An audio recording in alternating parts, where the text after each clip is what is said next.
सतगुरु की मैं बलिहारी, जो कर्म छुटाए कोट, और ऐसे सतगुरु की कोई निंदा करे तो यम तोड़ेंगे होठ। ये सत्य है कि जो संतों की निंदा करते हैं, रामायण में भी मना किया है, संत होए। नमस्कार दर्शकों, इस समय हम यहाँ पर एक बाजार लगा हुआ है, मेला में तो कुछ दुकानें लगी हुई हैं जहाँ पर चश्मा वगैरह हैं और ये तुम्हारे कैप हैं, बेल्ट हैं, इस तरह का है। लेकिन यहाँ पर कोई भीड़ भाड़ नहीं है। कुछ लोग इधर सामने खड़े हुए हैं जो कुछ किताबें हाथ में लिए हुए हैं। हम इनसे बात करते हैं ये क्या कर रहे हैं और क्या अपने किताबों का इनका उद्देश्य क्या बताना चाहते हैं। कर रहे हैं आप, और क्या है ये आपकी किताबों में जो आप क्या बताना चाहते हैं किताबों से? ये सच्चे गुरु की योगा किताब है। इसमें जो है मतलब सृष्टि रचना दी हुई है और परमात्मा की पूर्ण जानकारी है। सच्चे गुरु और झूठे गुरु, गुरु दो तरह के होते हैं क्या? होते हैं जी। जैसे कि कैसे होते हैं सर बताइए। सच्चे गुरु वो होते हैं जो कि परमात्मा की जानकारी रखते हैं, वेदों के अनुसार जो है ज्ञान देते हैं, और झूठे गुरु जो होते हैं उनके ताई मतलब शास्त्रों का ज्ञान नहीं है। आपने एक बहुत बड़ी विचित्र बात बता दी। क्यों जी, क्या आप भी मानते हैं सच्चा और झूठा दो तरह गुरु होते हैं? सही है, सही है। आप भी ये किताब क्या है, क्या दिखाना जरा। आप ये क्या कर रहे हो अभी बताओ। किताब में आपने ये दिखाया कि सभी जो संत जो है दो तरह की होते हैं, सच्चे और झूठे। झूठे की पहचान ये है कि समझ झूठ तो वो जो अपने झूठ बोल के, ऐसे जो ब्राह्मण लोग हैं जो झूठ बोल के अपनी कथा वाचा करके ही खा रहे पी रहे हैं जी। और सच्चा संत जो होगा वो सच्चा ज्ञान बताएगा, वो अपने वेदों के अनुसार ज्ञान बताएगा, वो झूठी बात। पहले किताब दिखाइए। ज्ञान गंगा है। ज्ञान गंगा, ठीक है। अभी इन्होंने बताया झूठे गुरु और सच्चे गुरु। सच्चे गुरु के बारे में कबीर साहब ने कहा है कि सदगुरु के लक्षण कहूँ, जरा इधर दिखाइए थोड़ा सा। सदगुरु के लक्षण कहूँ मदरे बैन विनोद। देखिए आप इस लाइन को देख सकते हैं, बता सकते हैं। चार वेद शस्त्र शास्त्र कहे 18 बोध। वो सदगुरु जिसको 6 शास्त्रों का, 18 पुराणों का, वेद का, गीता का, सबका जिसको ज्ञान होगा। और गुरु तो अपने ज्ञान से पहचाना जाता है। गुरु तो बहुत हैं, कहते हैं कि 50 गुरु हैं, लाखों गुरु हैं, लेकिन गुरु वही है अपने ज्ञान से पहचाना जाए। इस किताब में सृष्टि रचना बताई गई है कि कैसे दुर्गा जी का जन्म हुआ, कैसे ब्रह्मा विष्णु महेश का जन्म हुआ, शिव और शिवा क्या है। अब शिव को लोग शंकर मानने लगते हैं, जबकि यहाँ बहुत बड़ा अंतर है। महाशिव अलग हैं, शिव अलग हैं, शिव शंकर अलग हैं, ठीक है।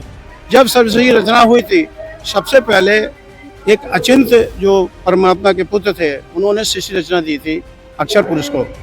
अक्षर पुरुष जो थे मानसरोवर जाकर सो गए, तो परमात्मा ने कहा कि ये सृष्टि रचना कैसे रची जाएगी। तो परमात्मा ने कहा, हे अचिंत, मैंने तुझे सब सृष्टि रचना करने को दी थी, लेकिन तू तो बिल्कुल बैठ गया, सृष्टि रचना कैसे होगी। तो उन्होंने कहा जो परमात्मा है वो परमात्मा का ही काम परमात्मा ही कर सकते हैं। तो परमात्मा ने एक जल का एक अंडा रूप लिया और जल में छोड़ दिया। आप ये कहना चाहते हैं कि जैसे परमात्मा ने अचिंत से कहा कि सृष्टि करो बेटा, वो उनके पुत्र थे, उन्होंने सृष्टि नहीं की, तो उन्होंने कहा कि जो करता है वही कर सकता है, जो समर्थ है वह कर सकता है। आप ये कहना चाहते हैं। तो इसी तरह से झूठे और सच्चे की पहचान आप बता रहे हैं कि जो सच्चा गुरु है वो सब कुछ कर सकता है और जो झूठा गुरु है वो नहीं कर सकता। कहते हैं सदगुरु जो चाहे सो करिए, 14 कोट दूत सब डरिए, ऊत भूत सब त्रास निवारे, और चित्त गुप्त के कागज फाड़े। सदगुरु परमात्मा का ही स्वरूप होता है, अवतरित होता है, परमात्मा स्वरूप होता है, और वो उस परमात्मा से मिलाता है। देखिए सर, एक सवाल आ गया यहाँ पर, एक बीच में प्रश्न आ चुका कि आपने अभी बताया कि वो जो गुरु है जी वो सब कुछ कर सकता है, तो वो ऐसा गुरु इस समय कौन है, एक है या अनेक है? विश्व में इस समय तदर्शी संत रामपाल जी महाराज जी हैं, जो गीता के अध्याय 4 के 34 में बताया गया है कि हे अर्जुन, तू उस तदर्शी संत की शरण में जा, जिसके तदर्शी संत की शरण में जा, इसके ज्ञान से ही तू परमात्मा को प्राप्त कर सकता है। तो वो आज विश्व में तदर्शी संत रामपाल जी महाराज जी है, जिनकी ये पुस्तक लिखी गई है। इस पुस्तक को घर घर में होना चाहिए, और इस पुस्तक के बारे में जो है सर्वश्रेष्ठ रचना दी गई है, जिसमें परमात्मा ने कहा है कि अक्षर पुरुष एक पेड़ है, ब्रह्म बाकी डार, तीनों देव शाखा है, पात्र रूप संसार। तो ये हर बच्चे को पढ़ना चाहिए, हर घर में होना चाहिए। अच्छा सर, ये जो है इन्होंने सृष्टि के बारे में बताया, और परमात्मा जो है वो सृष्टि की रचनहार है, तो वो कौन परमात्मा है सृष्टि की रचना? सतगुरु पुरुष कबीर हैं 11 युग परवान, झूठे गुरु अब मर गए हो गए भूत मसान। सतयुग में सत सुकृत का डेरा, त्रेता नाम मुनंदर मेरा, द्वापर में करना मैं आया, कलयुग नाम कबीर धराया। वो कबीर ही पूर्ण परमात्मा है और उन्हीं के रूप में संत रामपाल जी महाराज आज विश्व में जो का है पूर्ण गुरु के रूप में आए हुए हैं। जी सर। सर आप भी कुछ बताना चाहेंगे? ये किताब आपके हाथ में गीता तेरा ज्ञान अमृत, इसमें क्या है और किसने लिखी है? सर ये गीता तो पहले से ये, लेकिन इसका शुद्धिकरण हमारे गुरुजी संत रामपाल जी महाराज ने किया है, जो आज तक जब से गीता 5000 साल से अब तक सभी धर्म पुण्य आत्माओं को मिली, लेकिन उसका ज्ञान भावार्थ नहीं समझ पाए, और हमारे तत्वदर्शी संत रामपाल जी महाराज ने उसको संधि विच्छेद करके बिल्कुल सरल भाषा में हर व्यक्ति की समझ में आने लायक ऐसा निर्माणिक ज्ञान दिया है, जिसको आज हम समाज को ये बता रहे हैं कि भाई आप गलत साधनाएं कर रहे हो, और ये हम गीता में ऐसा लिखा है। तो गीता में सर लिखा है कि गीता अध्याय 15 श्लोक 1 से 4 तक 16 से 17 में बताया है। सर जी क्या है इधर दिखाइए, सीधा करके दिखाइए। ये उल्टा लटका हुआ संसार रूपी वृक्ष है, इस पर लिखा हुआ है। तो ये गीता अध्याय 15 का श्लोक 1 से लेकर 4 और 16 17 का है जी। पहले से ये साधु संत महात्मा ये जितने थे वो नहीं बता पाए? बस सर जी आज तक इसका भेद ही नहीं बता पाए। अगर जो भेद बता देते वह तत्वदर्शी संत ही ना हो जाते वो। तो इसका मतलब धरती पर कोई तत्वदर्शी संत नहीं था? नहीं सर, जो इसका भेद गीता अध्याय 15 श्लोक 1 का जो तत्वदर्शी संत के रूप वही माना जाएगा, जो इसका संधि विषय मतलब वास्तविक अर्थ बता देगा। ठीक है सर।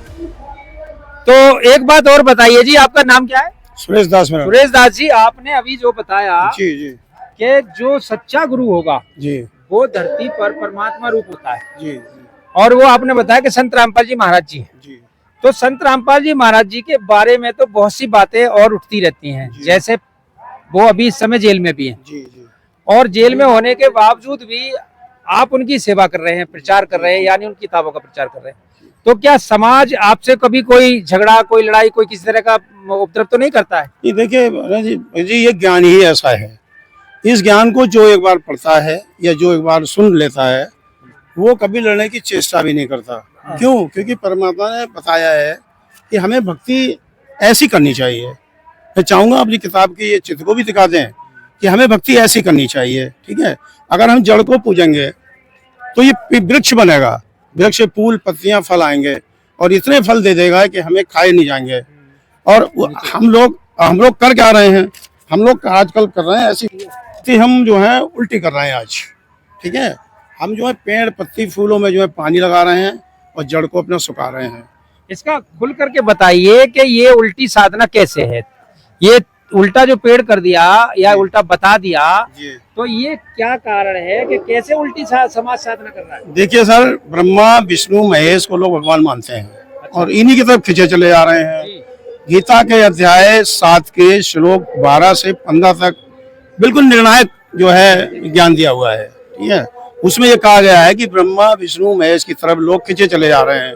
ये 3 गुण हैं, रजगुण ब्रह्मा, सदगुण विष्णु और तमगुण शिव जी। इनके तरफ लोग खिंचे जा रहे हैं, इनसे ऊपर किसी को सुनना ही नहीं चाहते। और फिर 7 के 15 में ये कहा गया है कि 3 गुणों की व्यक्ति में जो पड़ जाता है, 3 गुणों व्यक्ति जो पड़ता है, मेरा अभी यहाँ पे जो है ध्यान नहीं आ रहा है। हाँ, 3 गुणों की जो भक्ति में पड़ जाता है, उनके लिए मूढ़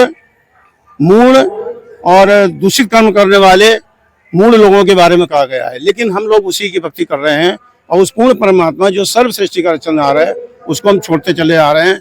इसलिए आज हमें इतने दुख होते चले आ रहे हैं, और अगर हम इसे सद्भक्ति करेंगे तो हमें सर्व सुख प्राप्त होंगे। आप ये कहना चाहते हो कि जो देवी देवताओं की या 3 देवताओं की, ब्रह्मा विष्णु महेश की साधना करते हैं, वो लोग दुखी होते जा रहे हैं। जी जी। और जी। जो ऊपर जो बैठा है, सबका मालिक जो एक कहा जाता है, उसकी जो साधना कर रहे हैं, वो पूजने वाले सब सुखी होते जा रहे हैं। जी जी जी। तो कितने लोग होंगे उसे पूजने वाले और कितने लोग होंगे उसके जानकार? देखिए, जिसने पूर्ण संत का ज्ञान ले लिया वो तो उस परमात्मा को मानता है जो सर्व सुख है, हर सुख से पूर्ण है वो, और सर्व सुख भी मिले हैं। ऐसे बहुत से लोग, मैं हूँ, मेरे आज बच्चे तीन बच्चे अच्छे नौकरी पे हैं। आज मुझे सर्व सुख है। कोई शरीर में मेरे देख लीजिए, मैं निरोग हूँ, मेरी 65 साल की उम्र होने जा रही है। और देख लीजिए जो 60 साल की उम्र जो है, जो उल्टी भक्ति कर रहे हैं, उनकी दशा देख लीजिए, उनके घरों में देख लीजिए, उनके जो देवताओं पूजा कर रहे हैं उनके घरों में देख लीजिए, कभी सुख शांति नहीं हो सकती। हम ये जानना चाहते हैं कि आप तो सुखी हैं, ठीक है, आपका होगा अच्छी इनकम होगी, अच्छा आपका कोई कारोबार होगा, आप अच्छी तरह से धन कमा लेते होंगे, आप उसको सुख मानते हैं या कोई और सुख है? नहीं, हमें भक्ति का सुख है सर। भक्ति के सुख भक्ति के सुख से हम बिल्कुल परिपूर्ण हैं और हम आध्यात्मिक क्या सुख कहना चाह रहे हैं आप? सर जी इसमें भक्ति सुख तो मिलता ही है, लेकिन आध्यात्मिक सुख ज्यादा मिलता है। ये अध्यात्म क्या है, यही तो सर जानना है। जिसके लिए हम आज सेवा कर रहे हैं, भक्ति कर रहे हैं, मतलब अपने आप को सही बनाने के लिए, वो उन देवताओं में नहीं मिल पाती। मैं जब तक इसमें इस भक्ति को करा तब तक मैं इतना परेशान था भगत जी कि सर जी आप कुछ ना पूछो।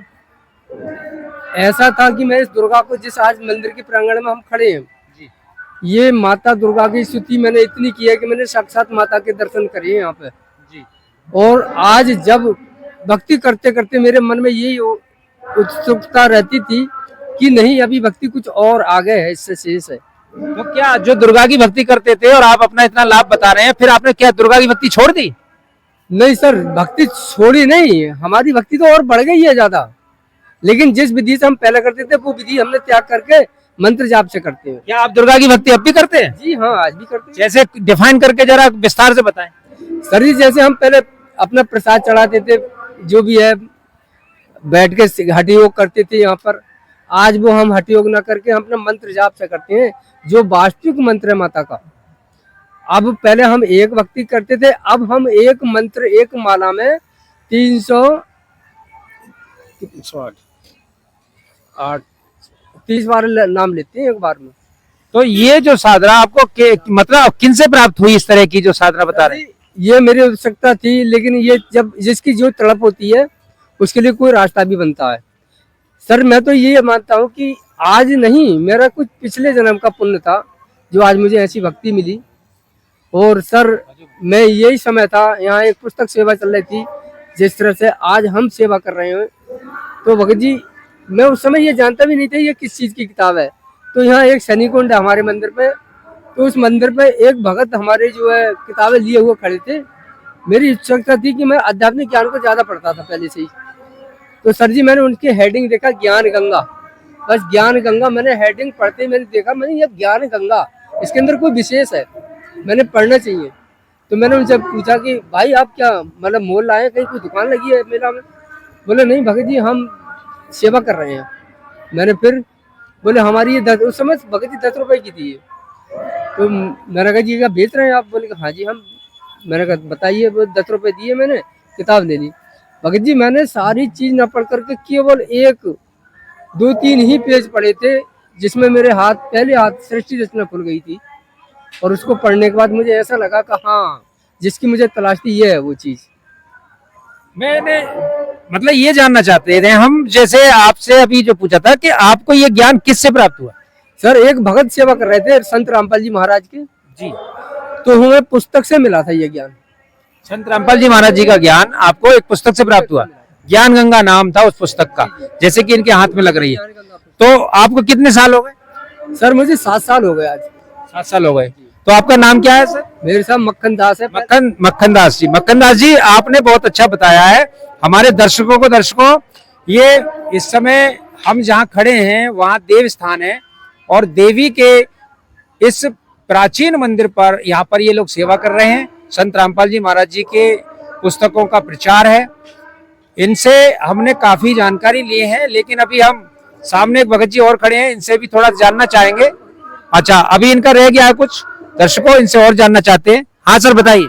भगत जी अब उसके बाद में मैंने जब काफी समय मेरा इंतजार रहा कि मैं उस पर खाली ये तो देख लिया था कि बरवाला, लेकिन मुझे नंबर नहीं देखा था। मैंने फोन नंबर भी है क्या इसके ऊपर, मैं इतना मतलब उतावला हो गया था कि मैं कहाँ जाऊँ, कैसे जाऊँ। बरवाला मैंने सुना नहीं किस स्टेट में, किस जिला में पड़ता है। तो भगत जी इसी तरह से एक हमारे पड़ोस के ही एक भगत थे पहले ही, योगेंद्र दास, ये मुझे पता नहीं थी कि ये इसी भक्ति में है। वो एक दिन अपने भाई के लिए कहने लगे, मैं आयुर्वेद पे काम करता था, कि आप जो हमारे भाई को देख के आना। मैं उनके जब घर पे, हमारे गुरु रामपाल जी महाराज के वहाँ पे कुछ पोस्टर लगे थे, तो मैंने देखा ऊपर, मैंने ये इनके यहाँ कैसे लगे हैं। मैंने उनसे पूछा कि भगत जी क्या आप इसमें हो? बोले कि हाँ मैं इसी में हूँ। मैंने उनसे कहा कि भगत जी मुझे नाम लेना है इसमें, तो बोले आपको बरवाला जाने की जरूरत नहीं है, अब ये सारी सेवा जला लेवल पे मिलती है। तो मैं योगेंद्र दास के साथ मुरादाबाद सेंटर पे गया भगत जी, और वहां से नामदान दीक्षा ली। तो नामदान दीक्षा लेने के बाद आपको सुख भी प्राप्त हुए?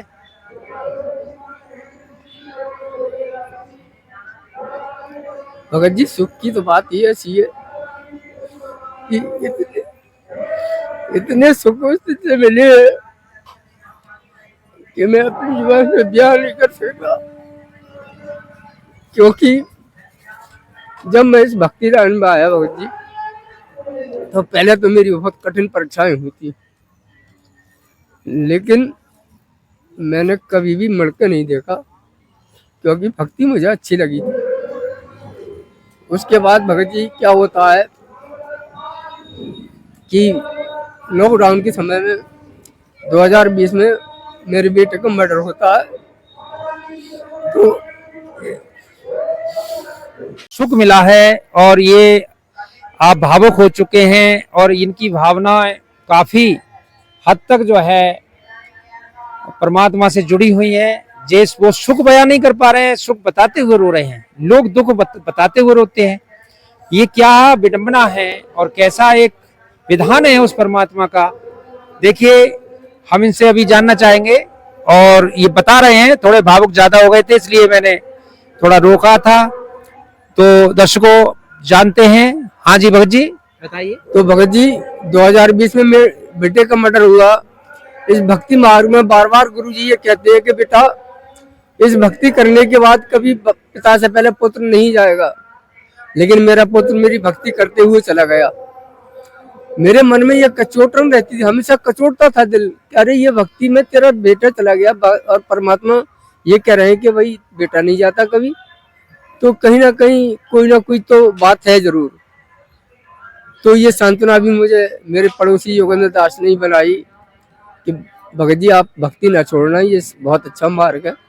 मैंने भक्ति नहीं छोड़ी भगत जी। जब ये दिल में कचोट, मैं किसी से बताता भी नहीं था अपने दुख के लिए, दिल में रहती थी भावना। तो भगत जी एक दिन में सत्संग हो रहा था हमारा महीने का मुरादाबाद सेंटर पर, मैं घर से तैयार होकर निकलना था दिन के 10 बजे। जैसे ही मैंने अपने दरवाजा खोला गेट का, तो भगत जी उसमें क्या देखते हैं कि मैंने गेट खोल के मैं बाहर निकल रहा था, परमात्मा मेरे गेट पे बिल्कुल सीधे सटक खड़े थे। जिस तरह से परमात्मा बयां करते हैं कि जिंदा बेजधारी रूप में आते हैं, जिंदा बाबा के रूप में, उसी तरह से थे। मैंने जब ऊपर तक नीचे देखा तो इतना लंबा व्यक्ति नहीं हो सकता कोई जितने लंबे वो थे। तो भगत जी मैं तुरंत समझ गया कि परमात्मा ही हो सकते हैं। मैंने कहा प्रभु आप अंदर आओ, मेरी कुटिया के लिए थोड़ा पवित्र करो। बोले नहीं बेटा मैं तेरे दरवाजे तक ही हूँ, आगे नहीं जा सकता। बोले नहीं। मैंने बहुत जिद करने के बाद परमात्मा से रिक्वेस्ट करी, तो वो अंदर चले गए, अंदर बैठ गए। भगत जी मुझे उन्होंने अपने बिल्कुल सटीक बिल्कुल बराबर में बिठाया। मैंने नहीं प्रभु मैं आपके लायक नहीं हूँ यहाँ बैठने लायक। बोले नहीं बेटा मैं तेरे लिए ही तो आया हूँ, आज तो तुझे मेरे पास बैठना ही पड़ेगा।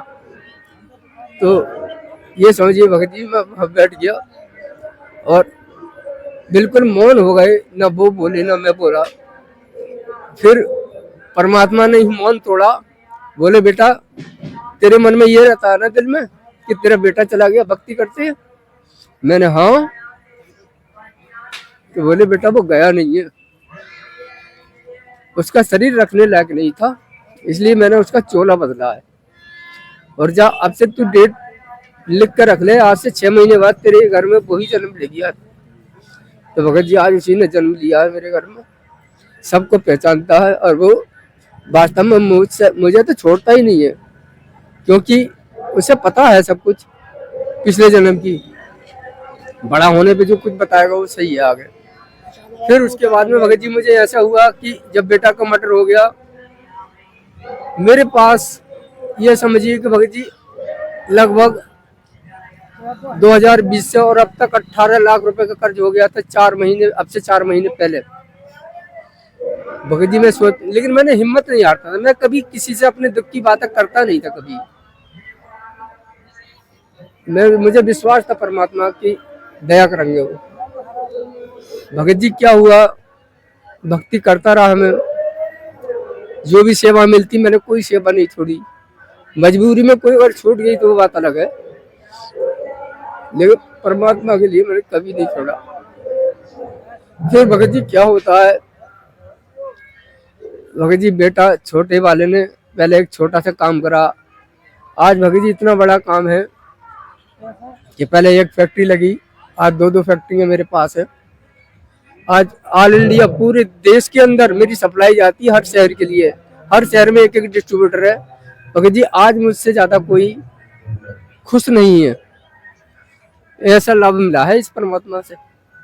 ये सब संत रामपाल जी महाराज जी की दया से हुआ। जी भगत जी, ये सब संत रामपाल जी महाराज की दया से हुआ मेरे साथ। तो आप तो बहुत बता रहे हैं और भावुक भी होते जा रहे हैं, लेकिन एक चीज प्रश्न रह गया बीच में, जो आपके यहाँ जो बेटा आया तो वो दूसरे रूप में जब आपको प्राप्त हुआ है, तो वो अब इस रिश्ते में क्या बना, आपका क्या लगता है? अब वो भगत जी मेरे रिश्ते में तो नाती बन गया है, वो बेटे के बेटा हुआ है। जी जी भगत जी। अब उसके बाद में अब तो इतना सुख है कि मैंने सारा सब कुछ, मैं सब कुछ छोड़ करके परमात्मा की भक्ति में हूँ।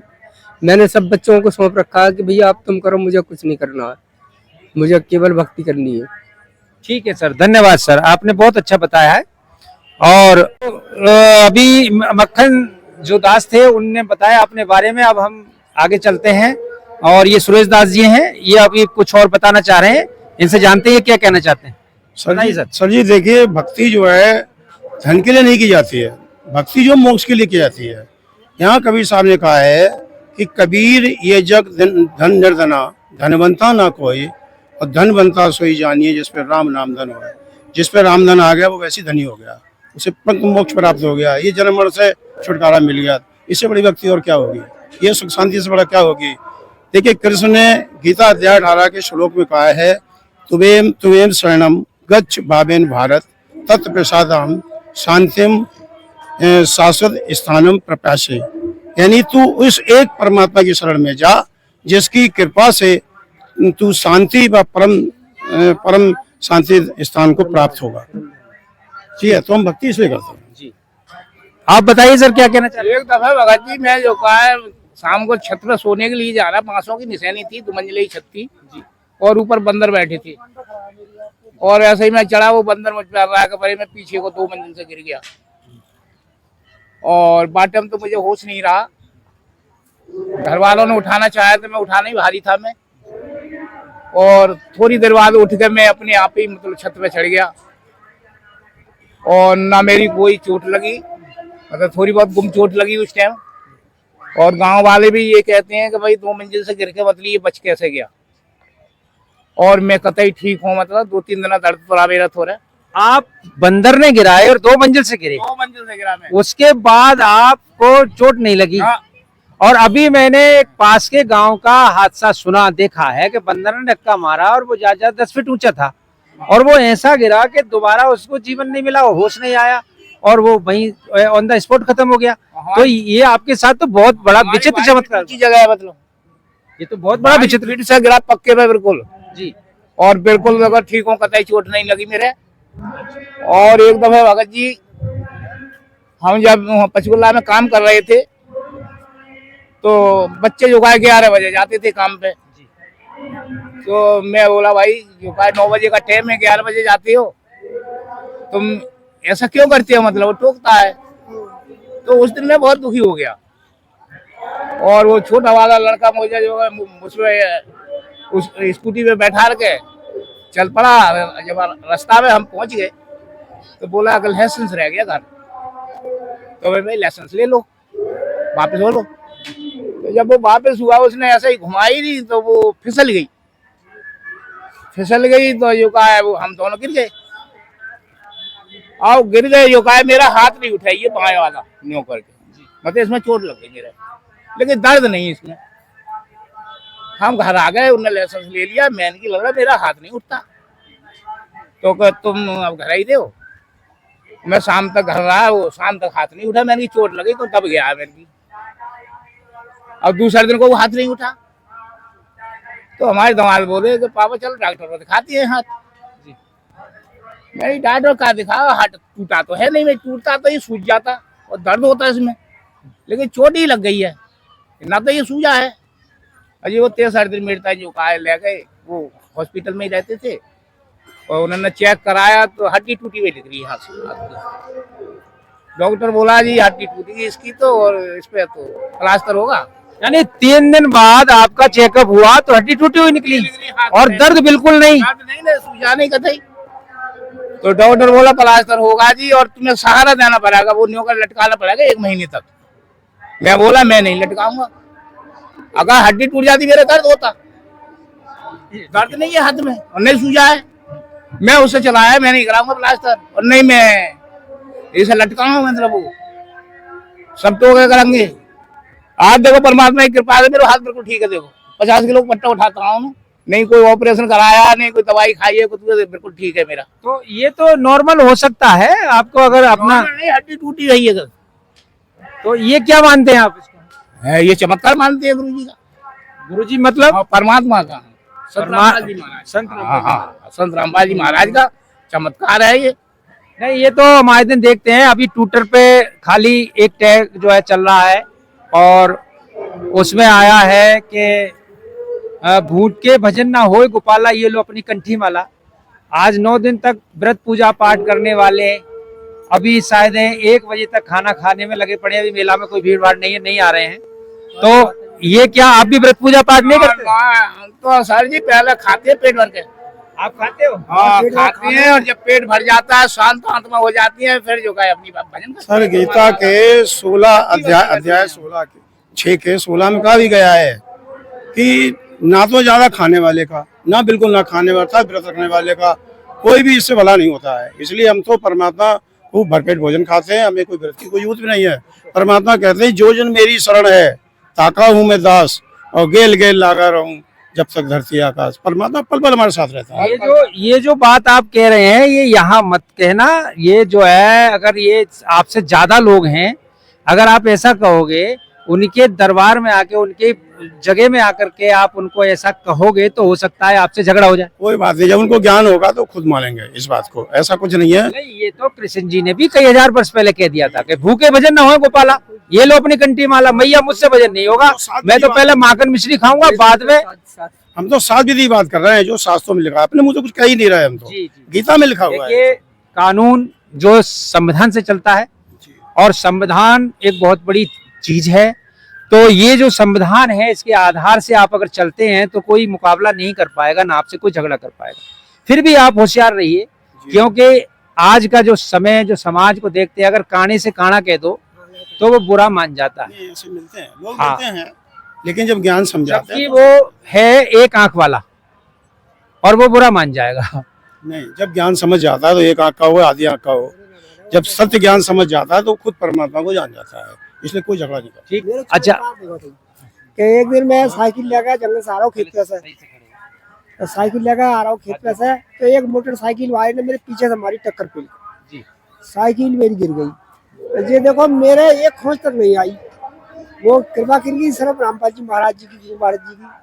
और बाग को सिर फूट गो, सिगरी मोटरसाइकिल बाकी आगे की सब सो बेकार रह गई।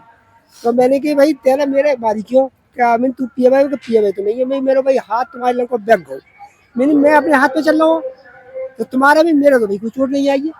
तो भाई तुम्हारा कैसा नहीं आई, मैंने टक्कर मारी है। और देखने वाले बोले भाई तुम्हारे चोट तो नहीं आई, और जाकर फिर मैं और रामपाल जी उसे मैं सच्ची साधना करो जो बताइए वेदों में, तो भाई साधना करो तो वो समझ लो हमें जो है समझ लो परमात्मा ने हाथ देकर बचाओ, वो जो है जाग आई। और जाको मतलब ये जाके मृत्यु होनी हूँ आज, जो है एक परमात्मा ने जाको यो बचाओ, क्या चलो भाई जाओगी बच जाए, सही टल जाए, तो जाको बचा लो करो परमात्मा का मेरे संग में, ना तो जाकी मृत्यु तो ही मिली आज निश्चित हुए तो जाको इतने सिर से और जासी बचुए समझ लो। तो बाको बहुत बुरो हाल है। और जब बाई ताई उठाकर मोटरसाइकिल लेके दूसरी बारी और बार जब जो हॉस्पिटल में लेके बाई ताई, फिर मोह पे तो भाई कोई असर करो नहीं, मैं तो अपने घर को चले गो। तो बा कोई लोगों ने चुतिया बनाओ तेने टक्कर क्यों मारी भाई इनके। वे सब लोग सड़क पर देख रहा है कि भाई चोट लगनी तो इनके लगनी चाहिए, तेरा कैसे लगी है भाई, ये तो भाई मालिक जाने ये कैसे आके लगी और कैसे में। ठीक है जी, ये आपने बताया है तो ये भी सही है और आप सत्य बोल रहे हैं और आपका नहीं भगत हैं आप, सत्य बोलेंगे। ये बात मैंने भी एक पढ़ा है कबीर जी की वाणी में कि बात सतगुरु की मैं बलिहारी, जो कर्म छुटाए कोट, और ऐसे सतगुरु की कोई निंदा करे तो यम तोड़ेंगे होठ। ये सत्य है कि जो संतों की निंदा करते हैं, रामायण में भी मना किया है, होए उलूक संत निंदारत, जो संतों की निंदा करते हैं वो उल्लू की योनि को प्राप्त होते हैं। ये तो शास्त्रों में वर्णन है और शास्त्रों के आधार से आप जो कार्य कर रहे हैं, संत रामपाल जी महाराज जी तत्वदर्शी संत हैं, ये आपने सटीक और प्रमाणित दिया है और प्रमाणित ज्ञान बताया है। लेकिन समाज को कैसे बदला जा सकता है, कितना जटिल कार्य है और कितनी कठिनता है इस समाज को बदलने में, क्योंकि समाज नहीं मानता और समाज अपनी रूढ़िवादी प्रथाओं को नहीं छोड़ता। आज का समय परंपराओं में बंधा हुआ है। अनपढ़ व्यक्ति थे, अनपढ़ था 50 साल पहले व्यक्ति, तो वो जैसा बता दो वैसा चलता था, लेकिन आज का पढ़ा लिखा समाज होने के बाद अगर वैसे चलता है तो वो आज परंपरा बता करके गलत मार्ग पर जा रहे हैं। इस चीज को दर्शकों आप निर्णय करेंगे, आपके आधार पे छोड़ देते हैं और सच्चाई जहां तक है, आध्यात्मिक जो ज्ञान है, हमारा चैनल आपको दिखाता रहेगा। नमस्कार सर, नमस्कार, धन्यवाद सर।